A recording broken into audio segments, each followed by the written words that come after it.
বাগেরহাটের রাইন্দা থেকে রাজধানীর মতিঝিল পর্যন্ত প্রথমবারের মতো সরাসরি বিআরটিসি শীতাতপ নিয়ন্ত্রিত বাস সার্ভিস চালু হয়েছে।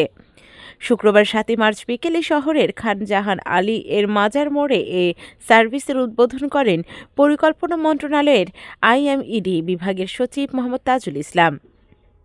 বাসের মাধ্যমে মানুষ কিছু সেবা পাবে।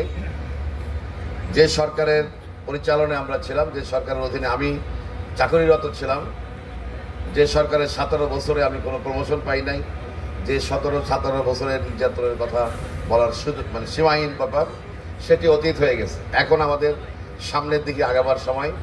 যে বাংলাদেশ আমরা এখন পেয়েছি, এই বাংলাদেশকে আমাদেরকে এগিয়ে নিতে হবে, নতুনভাবে করতে হবে। পুরনো ধ্বংসস্তূপের উপরে পা রেখে নতুনভাবে বাংলাদেশকে আবার এগিয়ে নিতে হবে। তার মাধ্যমে অর্থাৎ বাগেরহাট জেলাকে এগিয়ে নিতে হবে। আমরা ইতিমধ্যে বাগেরহাট জেলায় যথেষ্ট উন্নয়নমূলক কাজ ইতিমধ্যে হয়তো চোখে আসে নাই, কিন্তু হয়ে গেছে। বেশ কিছু প্রাইমারি স্কুল কাজ শুরু হয়ে গেছে, পাকা হয়ে যাচ্ছে। বেশ কিছু ভবন চলে আসছে, বেশ কিছু স্কুল মাদ্রাসা উন্নত হচ্ছে। বাগেরহাটে জেলা প্রশাসক আহমেদ কামরুল হাসানের সভাপতিত্বে উদ্বোধনী অনুষ্ঠানে সচিব doctor Faridul Islam, BRTC chairman doctor অনুপম সাহা, পুলিশ সুপার মোহাম্মদ তৌহিদুল আরিফ, বিআরটিসির মহাব্যবস্থাপক আফজাল হোসেন, বাগেরহাট জেলা বিএনপি সাবেক সভাপতি এম.এ. সালাম, সদস্য সচিব মোজাফফর রহমান আলম সহ বিআরটিসির কর্মকর্তা কর্মচারী, বাস মালিক সমিতির নেতা, পরিবহন শ্রমিক ও স্থানীয় গণ্যমান্য ব্যক্তিরা উপস্থিত ছিলেন। বিআরটিসি কর্তৃপক্ষ জানায়, দুটি বাস প্রতিদিন ভোর ৬টা থেকে বিকেল ৪টায় রাইন্দা থেকে ঢাকার উদ্দেশ্যে ছেড়ে যাবে। প্রতিমধ্যে মোরেলগঞ্জ, কচুয়ার সাইনবোর্ড, বাগেরহাট কেন্দ্রীয় বাস স্ট্যান্ড, দেপাড়া বাজার, গোপালগঞ্জ কাউন্টার থাকবে।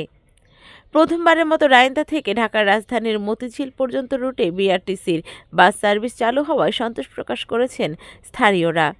এই বাসে ঢাকায় অধ্যয়নরত শিক্ষার্থীরা অর্ধেক ভাড়ায় বাগেরহাট থেকে ঢাকায় যাওয়া আসা করতে পারবেন বলে জানা গেছে। টাকার উপরে প্রজেক্ট পাইপ পথে আছে, যেটা সমগ্র বাগেরহাট জেলার জুন মাসের মধ্যে আমরা কি করতে পারি, বিভিন্ন ডিপার্টমেন্ট সে কাজগুলো করছে, সেটি আমরা আরেকদিন আলাপ করব। আজকে রোজার দিন, সচিব মহোদয়ের আরো কর্মসূচি আছে। আমরা শুধু ধন্যবাদ জানাই এখানে যারা উপস্থিত হয়েছেন তাদেরকে না, যারা এই অনুষ্ঠানকে সাফল্যমণ্ডিত করার জন্য অসংখ্য কষ্ট করেছেন বেশ কিছুদিন যাবৎ, তাদেরকে ধন্যবাদ জানাচ্ছি। পরিকল্পনা মন্ত্রণালয়ের আইএমইডি বিভাগের সচিব মোহাম্মদ তাজুল ইসলাম বলেন, বিআরটিসির উপর মানুষের প্রত্যাশা দিন দিন বেড়ে যাচ্ছে। বিআরটিসি প্রশিক্ষণ ইউনিট এখন অনেক শক্তিশালী। বাগেরহাটে প্রশিক্ষণের জন্য সাব ডিপো করা যায় কিনা তা পরিকল্পনা রয়েছে। এছাড়া বর্তমানে দুটি বাস চলবে, তবে ভবিষ্যতে বাস বৃদ্ধির সম্ভাবনা রয়েছে।